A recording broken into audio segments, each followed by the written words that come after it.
오늘 말씀의 제목은 그리스도 안에서 완전함이란 제목으로 말씀을 나누겠습니다. 성도가 말씀대로 살아가다 보면 그 순종하는 것에 참 어려움을 많이 느낍니다.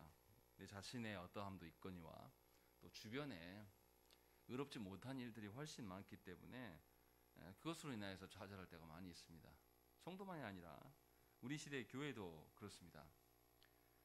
교회가 세상에 모델이 되지 못한 지가 오래됐고 지금 우리는 세상 사람들로부터 많은 지탄과 우려를 받고 있습니다. 심지어 이단들도 공개적으로 자신들이 교회라고 말하고 있고 그래서 정식 교회에게 도전하고 있는 그런 지경에 이르고 말았습니다. 이게 무엇 때문입니까? 우리의 교회의 정체성이 없기 때문이에요. 이러한 혼란 상황 가운데 우리가 놓여 있다라는 것입니다. 겉보기에는 교회가 충분히 살만하고 견딜 수 있을 것처럼 보이지만 실상에 내면적으로 봤을 때 하나님 나라의 측면으로 봤을 때는 매우 열악한 상황이 있고 매우 어렵다라는 것이죠. 바울은 이러한 혼란 가운데 있는 교회에게 자신이 어떻게 직분을 대하고 있는가라는 것을 밝히고 그것의 목적과 방편이 어떠한 것인가를 우리에게 공개적으로 밝혀줍니다.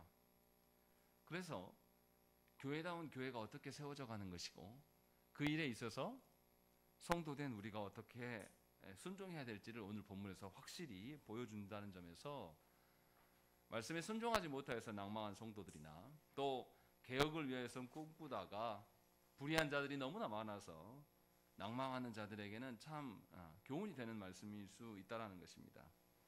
그래서 분명하게 바울이 오늘 어떤 말씀을 우리에게 하고 있는가, 무엇을 목적으로 하고 있고 그 목적을 위하여서 본인이 어떻게 살아가고 있고 어떤 것을 강조하고 있는가를 우리가 눈여겨볼 필요가 있다는 것입니다.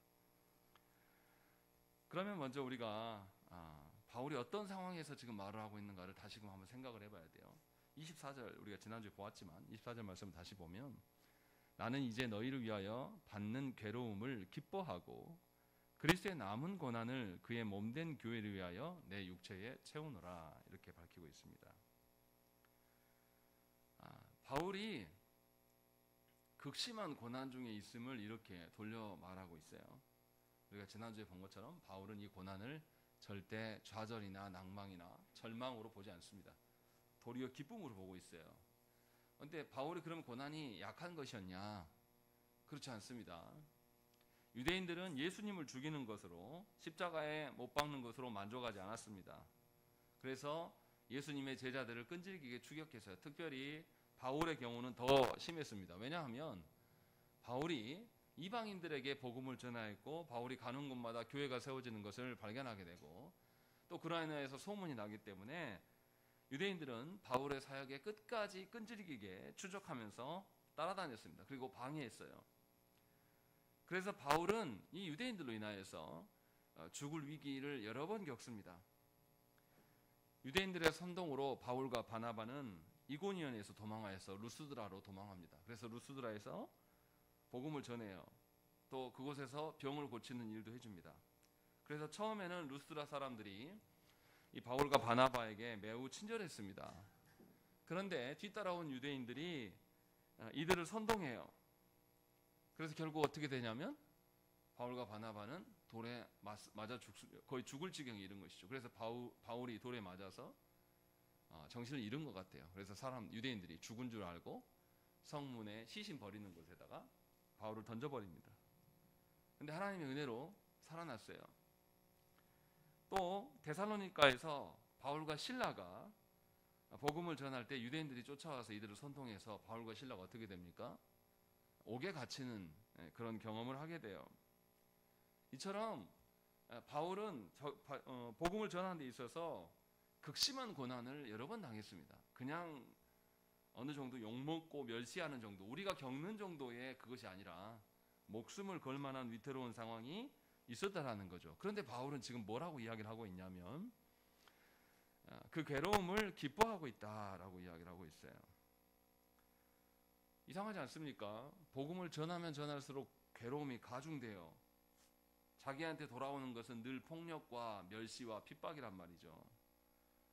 그런데 바울은 이 일을 계속 지속하고 있고 기뻐하고 있다는 것입니다. 도대체 복음이 어떤 성격이기 때문에 그렇습니까? 복음은 사람들마다 적용됨이 달라요.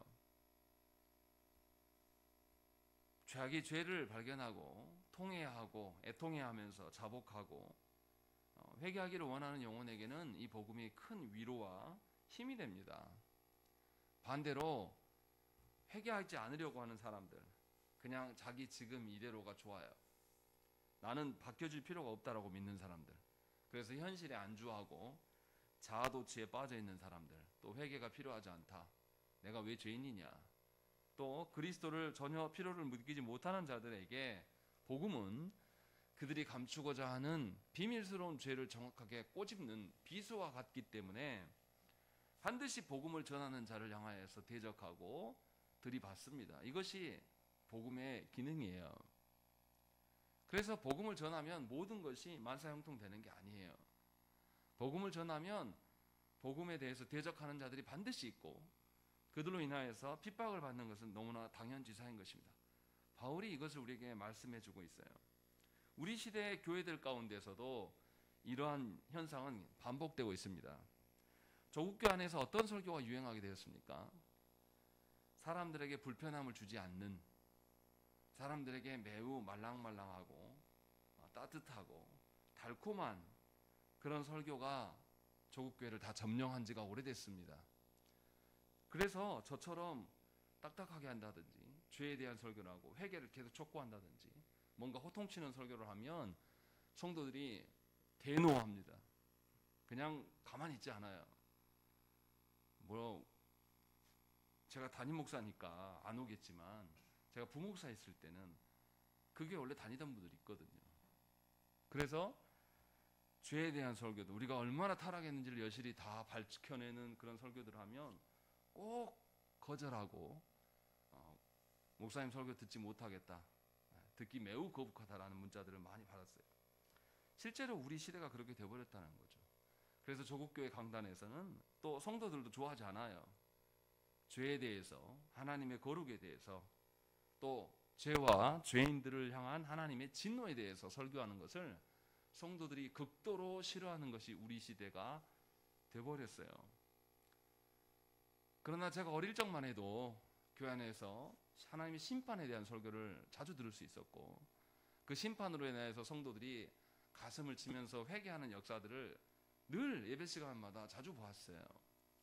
그런데 어느샌가 우리는 이렇게 돼버렸다는 것이죠. 왜 그러냐면 복음은 전하면 전할수록 핍박과 멸시가 따르기 때문에 이제 누구도 그렇게 하고 싶지 않은 겁니다. 다들 편하고 싶어요. 교회 와서 내 소원이 이루어지면 좋겠고, 교회 와서 내가 잘못한 거 말하지 말고 내 잘못한 건 싹 덮어주고 나 변하라고 말 안 했으면 좋겠다 라는 식으로 돼버린 것이죠.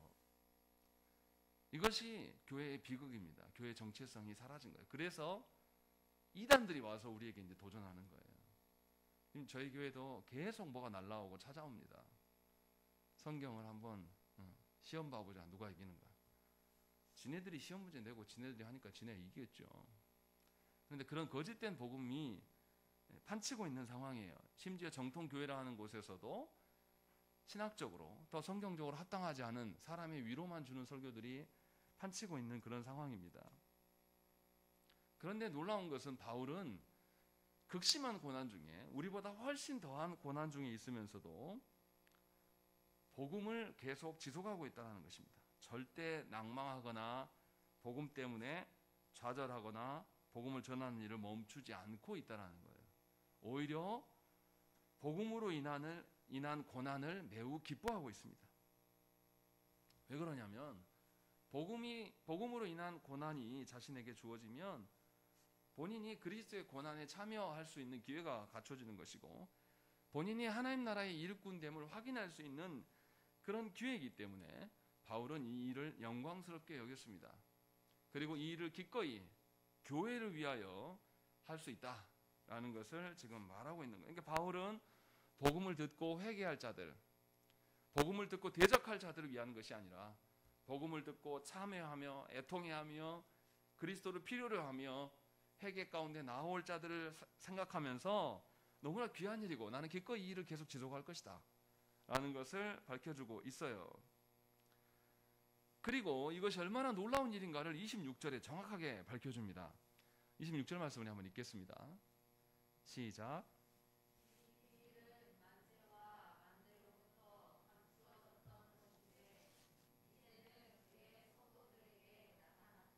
예, 분명히 이 복음은 비밀이다라고 밝히고 있어요. 하나님이 주신 말씀이 아무에게나 다 이해되고 아무에게나 주어지는 것이 아니에요. 심지어 뭐라고 그러냐면 만세와 만대로부터 감추어졌다라고 되어 있어요. 그러니까 그 오랜 기간에 복음이 들려졌어도 알아듣지 못하는 사람이 너무나 많았고 또 아예 복음을 듣지도 못하고 죽는 사람들도 너무나 많았다라는 것을 지금 보여주고 있는 겁니다. 그래서 이 그렇게 오랫동안 감추었던 비밀이 바로 우리들에게 알려진 것이다 라는 것이죠. 그러니까 얼마나 귀한 거냐, 바울은 이 이야기를 하고 있는 거예요. 우리의 수많은 앞선 조상들이나 우리의 선배들이 복음을 모른 채로 죽어간 자들이 너무나 많은데 놀랍게도 우리에게는 하나님께서 복음을 열어주신 것이죠. 그래서 27절에 뭐라고 합니까? 하나님이 그들로 하여금 이 비밀의 영광이 이방인 가운데 얼마나 풍성한지를 알게 하심이라. 이 비밀은 너희 안에 계신 그리스도시니 곧 영광의 소망이니라 라고 이야기하고 있습니다. 바울은 분명하게 이방인인 너희들에게도 놀랍게 유대인들 중에도 다 이 복음의 비밀이 다 드러난 것은 아닌데 놀랍게 이방인인 너희들에게도 이러한 복음이 드러나게 돼서 성도들에게 참된 소망과 영광은 바로 그리스도이시다라는 것을 분명하게 밝혀주고 있는 거예요. 그래서 바울은 골로새 교회에게도 동일한 교훈을 주고 있는 것입니다. 골로새 교회도 어떤 상황이 있었습니까? 우리 교회가 비슷해요. 지금 2장 4절 말씀 우리 한번 읽어보시겠습니다. 읽겠습니다. 시작.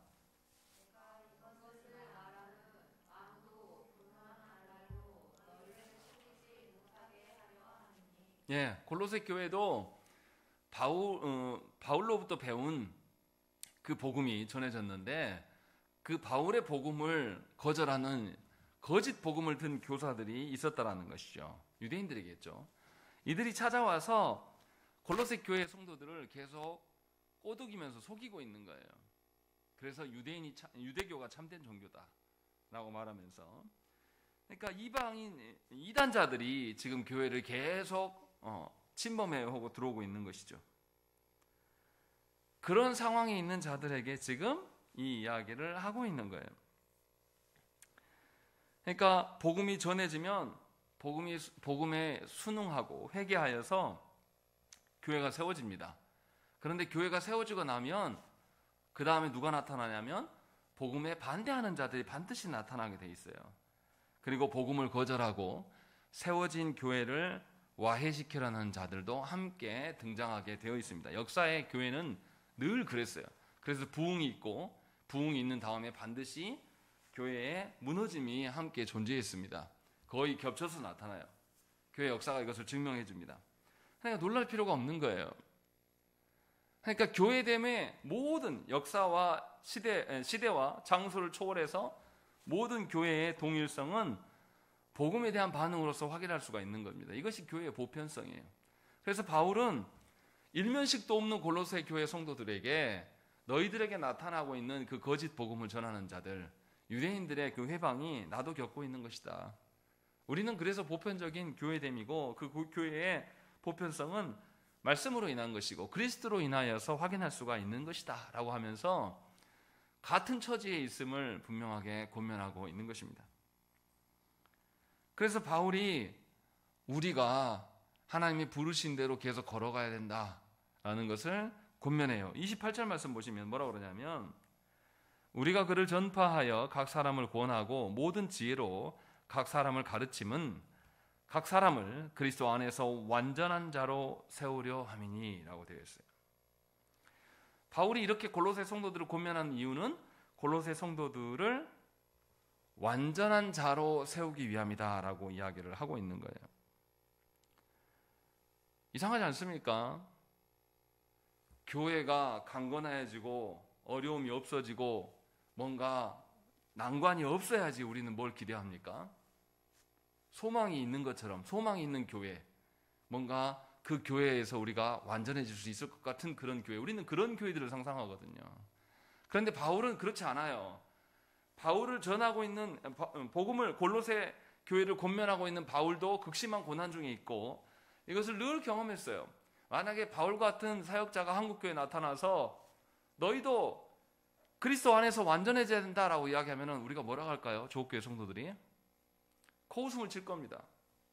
당신이나 잘 사시오. 당신이 그렇게 그리스도로 완전하여 사는데 당신 꼴을 좀 보세요. 사람들한테 핍박받고 멸시받고 별로 부응도 못하는 것 같고 아마 이렇게 반격했을 겁니다. 그런데 바울은 그렇게 말하지 않아요. 바울의 궁극적인 목적은 이단자들이 와서 골로새 교회를 흔들고 있는 그 상황, 그 어려운 상황에서도 그들을 보면서도 뭐라고 하냐면 그리스도로 인하여 그리스도 안에서 완전한 자로 세워질 수 있다라고 말씀하고 있다는 것입니다. 이것에서 우리 모두가 충격적인 생각들을 가지셔야 돼요. 우리는 신앙생활할 때 약간의 어려움과 역경이 찾아오면 우리의 태도는 뭐합니까? 말씀대로 살려고 했는데 안 됐어요. 우리의 고백들을 대부분 다 들어보면 어떤 거냐면 하려고 했는데 안 됐다. 그리고 거기서 더 나가면 어떻게 합니까? 깊은 시험 가운데 들어가요. 그런데 바울은 반대로 이야기하고 있는 거예요. 그리스도로 인하여서 멸시와 고난과 핍박, 죽을 위기까지 놓여 있는 사람, 그 사람이 뭐라 그러냐면 도리어 그리스도 안에서 우리는 완전한 자로 세워져 간다 라고 이야기해요. 오히려 더 소망적이에요. 어떻게 그럴 수 있냐 이거죠. 이것이 오늘 설교의 핵심이에요. 대부분의 성도들이 신앙생활을 해나갈 때에 헷갈려하는 게 이 부분입니다. 왜 말씀대로 살려고 하면 내가 더 고난받아야 되는가? 그런데 바울은 정반대로 이야기를 합니다. 제가 말하는 이야기는 여러분들이 고난당하고 절망하는 것이나 개혁을 해보려고 하는 목사인 저나 분명하게 상황이 다르지 않다라는 거예요. 지금 똑같다고 이야기 말씀드리는 겁니다. 바울도 똑같았을 거예요. 우리보다 더 했으면 더 했지 덜하지 않아요. 그런데 바울은 놀랍게 무슨 이야기를 합니까? 극심한 고난을 받고 있는데도 그리스도 안에서 완전한 자로 세워져 간다라고 분명하게 말씀하고 있고 이것이 바울이 목적하는 바다라고 이야기하는 거예요. 현실은 어떻습니까? 골로새 교회의 현실은 교회가 이미 세워졌는데 이단자들이 와서 교회를 막 자꾸 흔든단 말이에요. 바울의 복음을 거짓 복음이라고 말하고 유대인들의 역사가 훨씬 길죠. 그들이 찾아와서 자신들의 역사를 근거로 인하여서 이들을 해방 놓고 있단 말이죠. 그럼 우리가 이제 생각을 해야 돼요. 도대체 바울이 말하는 완전함이란 게 도대체 뭘까? 어떻게 완전함이 된다는 것일까? 라는 것을 깊이 생각을 해봐야 됩니다. 생각을 해보세요. 아까도 말씀드렸지만 교회가 점점 부흥하고 있고 성도들도 거짓된 자가 거의 없고 이런 교회에 대해서 완전을 말하는 것이 일반적인 상식이지 않습니까? 근데 바울은 안 그런다니까요. 문제가 많은 그런 상황이 있고 본인도 핍박 속에 있는데 그 속에서 완전을 말하고 있어요. 그럼 바울이 말하는 완전이 도대체 뭘까? 이 부분을 깊이 우리가 생각을 해봐야 한다는 것이죠. 완전함을 거꾸로 말하면 뭘까요? 완전함 가운데 있다라는 것은 흠이나 티끌이 없는 거예요. 이건 성경이 어디에서 주로 강조합니까? 어디에서 흠이 없는 걸 계속 따집니까? 구약의 희생 제사를 드릴 때, 희생 제물을 하나님께 드릴 때 문제가 없는 것, 흠이 없는 것을 하나님께 드립니다. 그래서 바울은 로마서 12장 1절에서 성도들의 몸을 하나님이 기뻐하시는 거룩한 산 제사로 드릴 것을 권면했습니다. 분명하게 흠 없는 상태, 이것이 완전한 상태로 볼 수가 있는 거예요. 그러니까 신자는 자신의 삶 전체가 하나님께서 받으시기에 합당한 흠이 없는 상태가 되어야 되는 것이에요. 그런데 우리의 삶을 다시 돌아와서 생각을 해보십시다. 과연 우리가 구원은 받았지만 우리 안에 죄성이 있습니까? 없습니까? 여전히 강력하게 남아있어요. 그래서 우리를 시험에 빠지기도 하고 낙망하기도 한단 말이에요. 우리가 예수 믿고 난 이후부터 우리의 영적인 상태를 놓고 체크해 보면 우리에게 흠이 있습니까, 없습니까? 항상 순종해서 항상 순종 100%의 순종의 농도를 가지고 우리가 쭉 이렇게 신앙생활을 해왔습니까? 그렇지 않죠. 우리의 신앙생활의 여정을 그래프로 그린다면 아마 요동을 칠 겁니다. 순종했다가 바닥을 쳤다가 또 조금 순종했다가 이럴 거예요. 근데 어떻게 우리들에게 이런 말을 하는 것일까라는 것이죠. 성경에 보면 하나님께서 완전한 자라고 말하는 사람이 나타나요. 누가 있습니까? 방주 지은 사람이요. 네. 노아에 대해서 창세기 6장 9절에 뭐라고 하냐면 노아가 의인이며 당대의 완전한 자다라고 분명히 밝혀요. 그런데 이상하지 않습니까? 노아 나중에 방주에 나와서 뭐 하죠? 방주에 나와서 뭐예요? 술 취해가지고 옷 다 벗고 자녀들을 타락할 수 있는 어떤 원인 제공자가 된단 말이에요. 어떻게 완전하다고 말할까? 또 완전한 자가 또 있어요. 우리가 새벽마다 욥기서 이제 거의 끝났는데요. 욥기서에도 하나님께서 욥을 뭐라고 합니까? 의인이라게 순전하다는 것이 완전하다는 것이거든요. 분명히 하나님을 경외하면서 악에서 떠난 자다라고 욥기 1장 1절에 처음부터 아예 밝히고 있어요. 그런데 나중에 하나님이 욥에 대해서 하나님께서 호통하십니까? 안 하십니까? 하세요. 욥의 오류가 무엇인지를 정확하게 지적하시면서 욥에게 회개를 촉구하세요. 이게 어떻게 완전한 것인가? 라는 것이죠. 도대체 죄성이 남아있는 우리들이 어떻게 하나님 앞에서 완전할 수 있을까? 이 부분이 중요합니다. 마태복음 5장 48절 말씀 보시면 그러므로 하늘에 계신 너희 아버지의 온전하심과 같이 너희도 온전하라 라고 말씀하고 있어요. 예수님은 하나님의 온전하심과 같이 언약 백성들도 온전할 것을 말씀하셨어요. 즉 완전은 우리의 것이 아니에요. 완전은 하나님의 특성입니다. 하나님의 속성이에요. 다시 말하면 성도들에게 완전하라는 것은 사람의 어떠함으로 완전하라는 의미가 아니라 하나님의 속성에 의존하라는 것이고, 완전을 향해 갈 때에 나의 어떠함이 아니라 하나님께 완전히 기대해 있으라고 명령하는 것입니다. 그래서 바울은 이 일을 위하여서 무엇을 하냐고 말하냐면 28절 보세요. 각 사람을 그리스도 안에서 완전한 자로 세우려 한다. 그 앞에 뭐라고 써 있습니까? 우리가 그를 전파하여 각 사람을 권하고 모든 지혜로 각 사람을 가르침은 이렇게 되어 있어요. 각 사람을 그리스도 안에서 완전하게 세우기 위하여서 뭐 한다고요? 두 가지. 각 사람을 권하고 또 각 사람을 가르치고, 이 두 가지를 하고 있다라고 분명하게 밝히고 있는 것입니다. 그러니까 말씀을 전하는 사역자 또는 복음을 전하는 자들은 자신에게 주어진 영혼들, 하나님께서 맡겨주신 영혼들, 그 영혼이 자녀일 수도 있고 배우자일 수도 있고 또 교회 안에 다른 영혼들일 수도 있고, 저 같은 경우는 성도들이겠죠. 말씀을 듣는 회중들일 것입니다. 그 회중들에게 행해야 될 것이 두 가지예요. 말씀을 가르치고 성도들을 권면해야 된다라는 것입니다.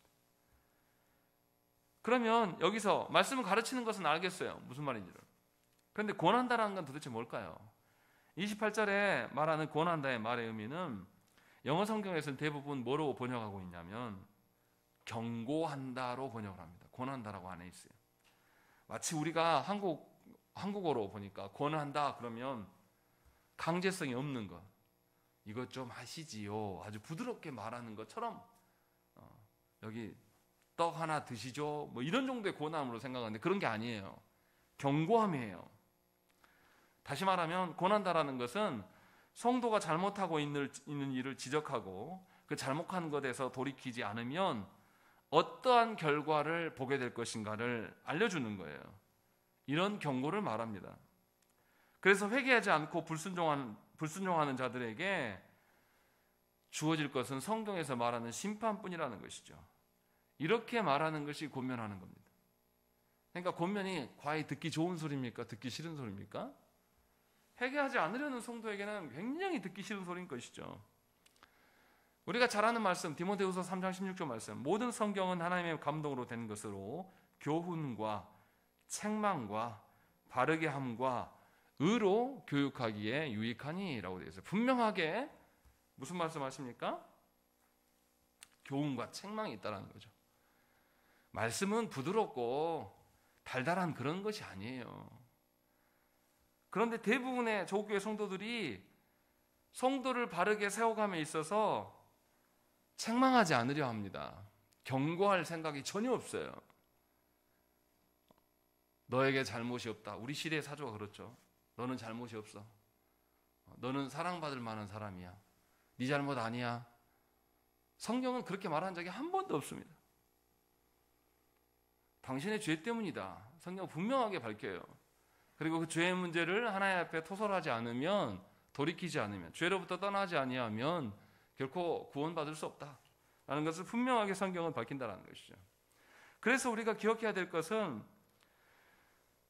하나님 앞에서 온전하게 살아가는 것은 하나님의 속성, 하나님의 완전하심에 기대하는 거예요. 그러니까 내 기준이 아니에요. 하나님의 기준을 끌고 와서 그 기준에 내가 맞춰 살아가는 겁니다.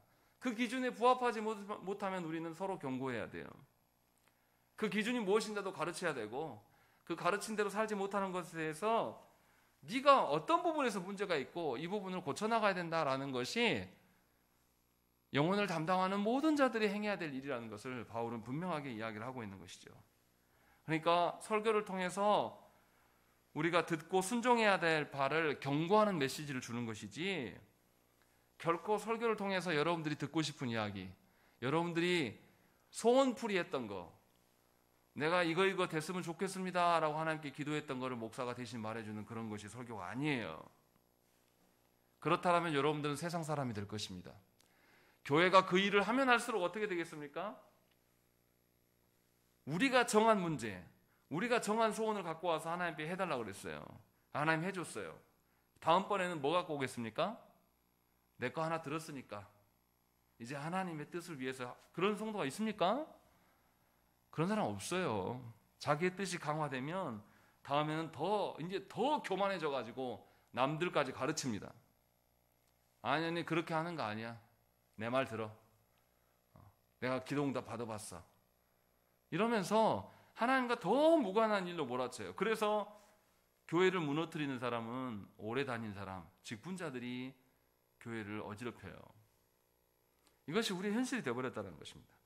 그러나 분명하게 우리는 설교를 통하여서 마땅히 믿어야 할 바와 마땅히 행해야 될 바들을 듣는 것이고, 그렇지 못하였을 때 하나님의 진노를 듣게 되는 것이고, 회개를 촉구해야 되는 것이 설교의 내용이고, 설교를 통해서 얻어갈 유익이어야 된다는 것입니다.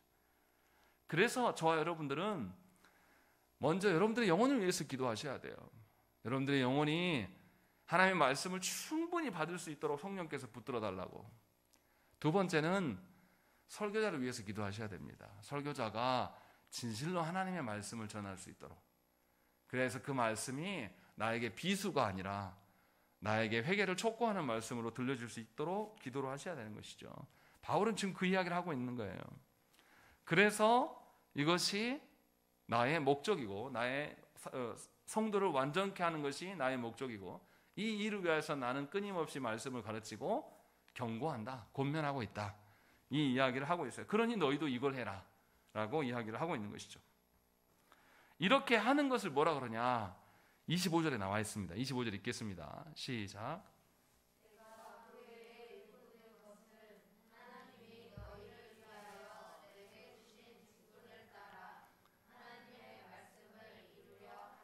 예, 말씀을 가르치고 말씀대로 살지 못하는 자에게 죄를 밝히고 회개할 수 있도록 하는 것이 뭘 이루는 거라고요?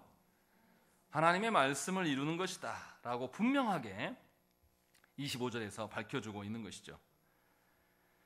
하나님의 말씀을 이룬다라는 측면을 우리가 깊이 생각을 해봐야 돼요. 우리가 주일 오후 예배 때 설교에 대해서 제가 설교를 했습니다. 기억나실지 모르겠어요. 설교자는 하나님의 말씀을 어떻게 증거해야 됩니까? 어떻게 증거해야 됩니까? 하나님의 말씀을 전체 다 증거해야 됩니까? 아니면 몇 가지 그냥 자기가 편한 거, 익숙한 거 한두 가지 뽑아갖고 하면 됩니까? 예. 하나님 말씀은 하나도 빠짐없이 증거해야 돼요. 그리고 하나도 숨김없이 전체를 전달해야 됩니다. 그러면 설교자가 자기 능력으로 이걸 할 수 있겠습니까? 못해요. 하나님께 엎드릴 수밖에 없는 거죠. 다시 말하면 설교자는 성경 전체를 전하는 것이에요. 부분적으로 우리의 필요에 따라서 활용하는 것이 성경일 수가 없다는 것입니다. 이걸 다시 말하면 성경과 설교를 대하는 성도의 태도는 어때야 되냐면 주도권이 여러분들에게 있지 않아요. 하나님께 있는 것이 말씀이에요. 그런데 감히 조국교회 안에서는 주도권에 말씀에 대한 주도권도 누가 갖고 있습니까? 자기들이 갖고 있다고 착각을 하는 거예요. 그래서 성경 안 봅니다. 하나님 보라고 했는데. 그래서 말씀이 내 생명이 된다고 했고 그 말씀대로 살려고 했을 때 그때 언약 백성이라고 하나님 분명히 말씀하셨는데, 그리고 그렇지 않은 성도들을, 그렇지 않은 타락한 언약 백성들을 하나님이 심판하시고 심지어 나라도 없애버리시며 노예로 팔려가게 하고 자녀들이 그들 눈앞에서 다 죽게 하는 것을 성경은 분명하게 보여주고 우리를 경고하는데 우리는 그 말씀 듣기를 좋아하지 않아요. 그래서 조국교회 안에서 뭘 좋아합니까? 말씀 뽑기를 하는 거예요. 이것은 하나님을 향한 완전한 대적입니다. 주도권을 자기들이 가져요. 제가 전에도 말씀드렸지만 제가 부목사 때 말씀 뽑기를 그 교회들이 했었는데 자기가 원하는 말씀이 아니면 다시 갖고 옵니다. 바꿔주라고. 본인이 하나님이에요. 자기 듣고 싶은 말만 듣겠다라는 것이죠. 우리가 기억해야 될 게 무엇입니까? 하나님의 말씀을 이룬다라는 것은 하나님의 뜻을 이루는 것이지 우리의 뜻, 우리의 감정, 우리의 의지를 이루는 것이 아니에요. 주도권에 우리에게 있지 않고 하나님께서 주인이시고 하나님께서 주시고 허락하신 일에서 그 영역 안에서 우리가 순종하는 것이지, 우리 마음대로 말씀을 몇 가지 좋아하는 말씀을 뽑아가지고 내가 말씀 보니까 하나님이 이러더만, 하나님은 돈 주시는 하나님이야, 하나님은 치료하시는 하나님이야, 하나님은 자녀 잘 되게 하는 하나님이야. 그래서 조국교회 안에서 그런 하나님에 대한 이름들 얼마나 막 많이 짓거립니까? 부흥사가 와서 치료의 하나님, 뭐의 하나님, 뭐의 하나님, 뭐의 하나님. 하나님의 그 크고 높으신 중에 하나 붙잡고 살아가면서 신앙생활을 하지 말라라는 것이에요. 성경에서 계시한 하나님을 다 알아야죠. 여러분들 배우자와 함께 한 가정을 이루고 살아가면서 배우자의 한 부분만 붙잡고 여러분 삽니까? 그럼 여러분 굉장히 불행한 거예요. 우리 남편은 성격도 안 좋고 습관도 안 좋고 다 안 좋아. 근데 돈 잘 벌어가지고 괜찮아, 그건 돼. 그건 사랑을 모르는 사람입니다. 돈의 노예예요, 그냥. 우리 남편은 돈도 못 벌고 다 괜찮아, 나한테 잘해줘. 그것도 온당한 게 자녀들에게 뭘 보여줍니까? 그런 아빠가. 이런 식으로 사는 사람은 굉장히 불행한 거예요. 사랑을 모르는 겁니다. 하나님 앞에서 신앙생활하는 것도 마찬가지예요. 왜 말씀을 여러분들 마음대로 한두 가지 뽑아가지고 그것만 붙들고 사냐 이 말이에요. 그것은 여러분들이 주인 되는 것이 하나님이 주인 되지 않아요. 말씀을 이루는 것이 절대 아닙니다. 그렇게 말씀을 일부분만 알고 있으면서 내가 신앙생활 잘한다 하고 떠벌리고 다니면 여러분들은 가짜 하나님을 증거하는 사람이 될 수밖에 없어요. 그래서 능력이 없는 거예요. 그래서 우리 안에 말씀의 열매들이 안 드러날 수 있다는 것이죠. 분명히 우리는 기억을 해야 돼요. 말씀을 붙들고 살아갈 때에 말씀대로 되어지지 않는 것을 보면서 내 탓, 어떤 내 탓을 해야 되겠습니까? 내가 능력이 없고 내가 부지런히 못해서 이 말하려고 하는 게 아니에요. 말씀대로 되어지지 않을 때 우리는 다시 생각을 해봐야 돼요. 하나님이 주신 말씀을 내가 바르게 알았는가? 그리고 이 말씀 외에도 다른 말씀과 내가 균형을 잡고 있는가? 말씀에 대한 나의 태도는 어떠한가? 그래서 하나님이 주인 되시고 하나님이 주도권을 가지신 분이시며 나는 하나님에 의하여서 수동적으로 따라가는 존재인가를 점검하라는 거죠. 이 이야기를 바울은 지금 하고 있는 거예요. 그래서 말씀을 이루려 하는 것이다. 그래서 뭐라고 합니까? 25절에 내가 교회의 일꾼 된 것은 사람이 투표로 인하여서 나를 세운 것이다 라고 말하지 않아요. 뭐라고 합니까? 하나님이 너희를 위하여 내게 주신 직분이다 라는 것이죠. 너희는 교회죠. 하나님께서 나에게 직분을 주셨는데 내가 원해서 따온 게 아니에요. 내가 신앙이 좋아서 마땅히 내가 받을 만해서 받았다고 말하지 않아요. 하나님이 나를 직분으로 세우셨어요. 근데 누구를 위해서? 교회를 위하여서. 여러분의 신앙생활은 여러분들을 위하여서 하는 게 아니에요. 그리스도를 위하여서, 그리스도의 몸인 교회를 위하여서 행하라고 분명히 사도 바울은 이야기를 하고 있는 거예요. 우리가 잘 알아들어야 돼요. 하나님의 말씀을 세운다는 것은 결코 나를 위함이 아니고 내가 주권을 쥐고 살아가는 것이 절대 아니에요. 하나님과 하나님의 말씀에 대한 나의 태도가 어떠한지를 점검하라는 것이죠.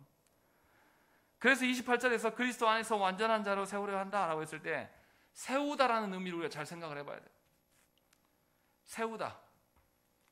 이 세우다가 헬라어로 파라스테미라는 단어인데 이거는 파라와 스테미가 합쳐진 단어예요. 무슨 말이냐면 파라는 옆에라는 뜻이에요. 스테미는 서다, 세워진다라는 것이죠. 무슨 말이냐면 설 수 없는 자를 하나님께서 서게 옆에 세워주신다라는 의미예요. 바울은 이것을 이미 말했습니다. 22절 말씀을 읽겠습니다. 골로새서 1장 22절 말씀 시작.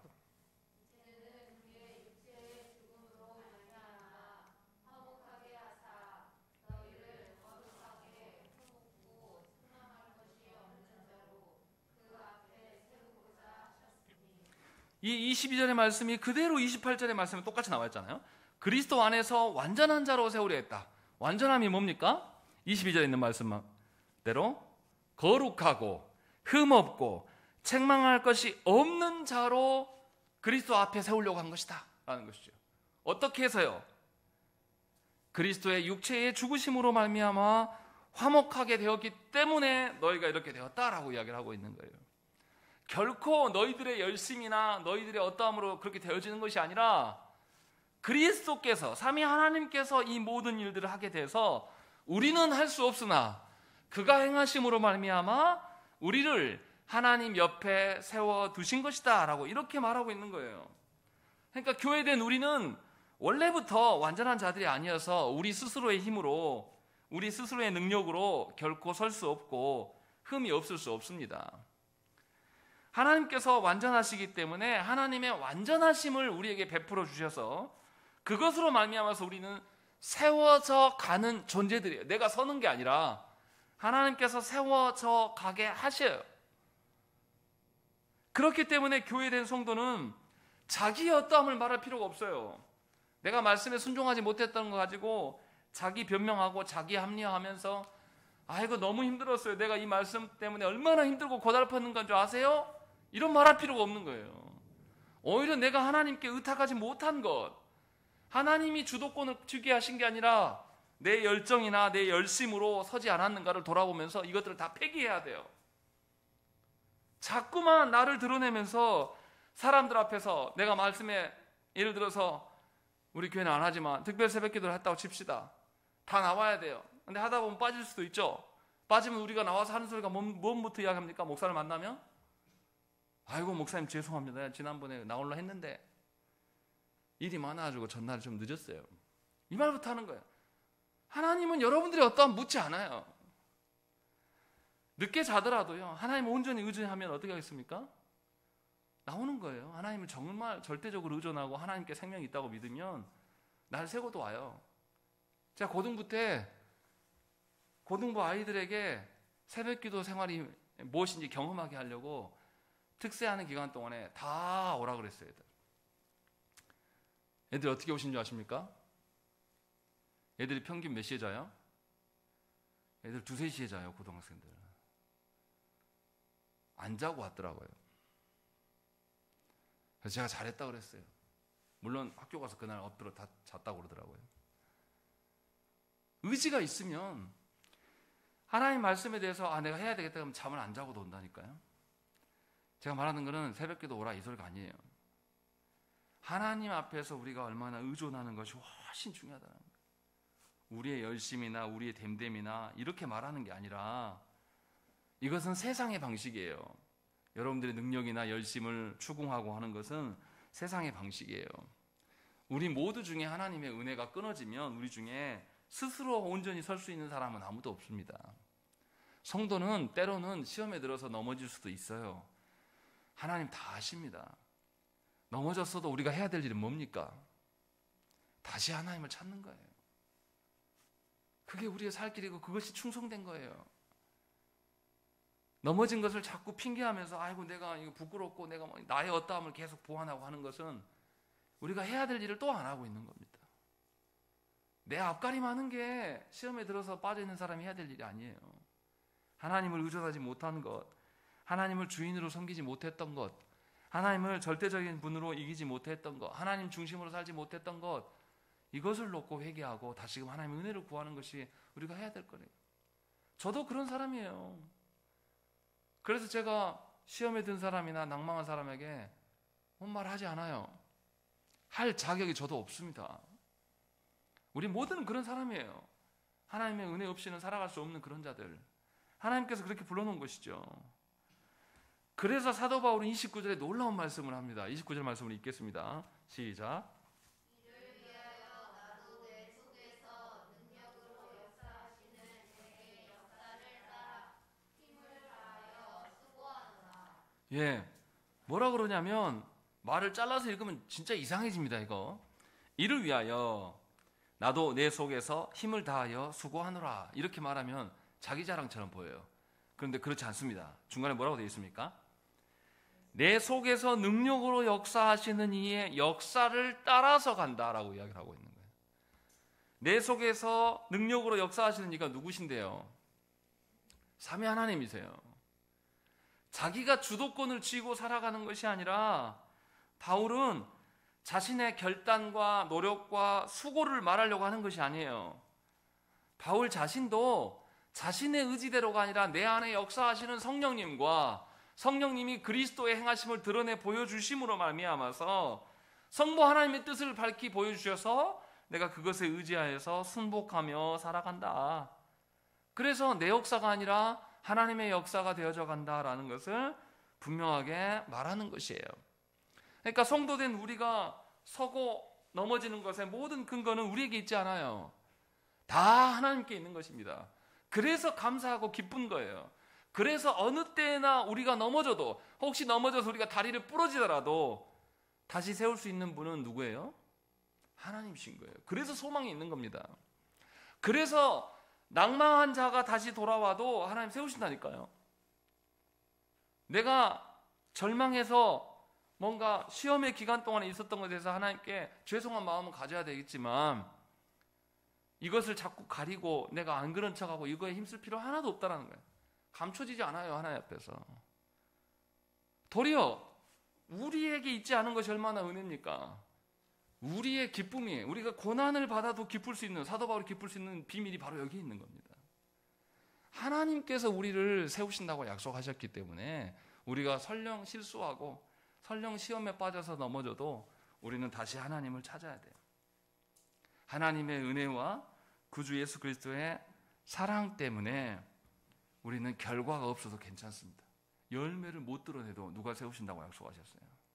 하나님께서 열매를 주신다 그랬어요. 우리는 어떤 일을 하기를 좋아합니까? 결과가 있는 거요? 아니면 없는 거요? 아니면 결과가 예측되는 거요? 여러분들 어떤 일을 하고 싶으십니까? 대부분 다 결과가 있는 거 하고 싶을 거예요. 결과가 있는 걸 못하면 차선책으로 뭐라도 하고 싶어요. 결과가 기대되는. 그런데 주의 일은 결과가 없어도 된다니까요. 하나님이 하시니까. 결과의 때를 재촉하지도 않아요. 하나님은. 하나님 알아서 하실 거니까. 그렇게 지금 우리를 부르고 계신다는 것이죠. 이게 얼마나 은혜입니까? 이게 얼마나 복이에요. 저같이 7년을 했는데도 아주 작은 규모에 있는 목사에게는 이 말씀이 정말 위로이고 힘이에요. 나에게 있지 않다. 나는 여전히 부족하고 나는 내 설교는 여전히 거칠고 뭔가 군더더기가 많고 이런 설교인데도 하나님께서 하시겠다고 약속하신 거예요.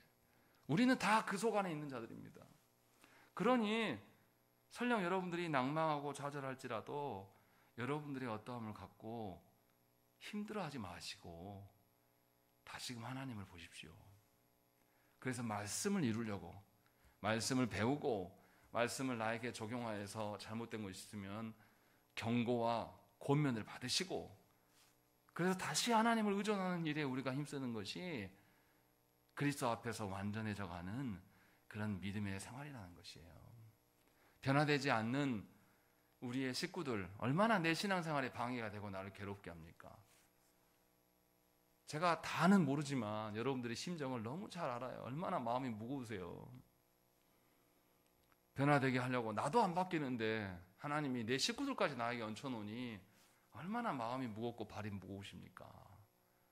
그러나 무거워할 필요 없어요.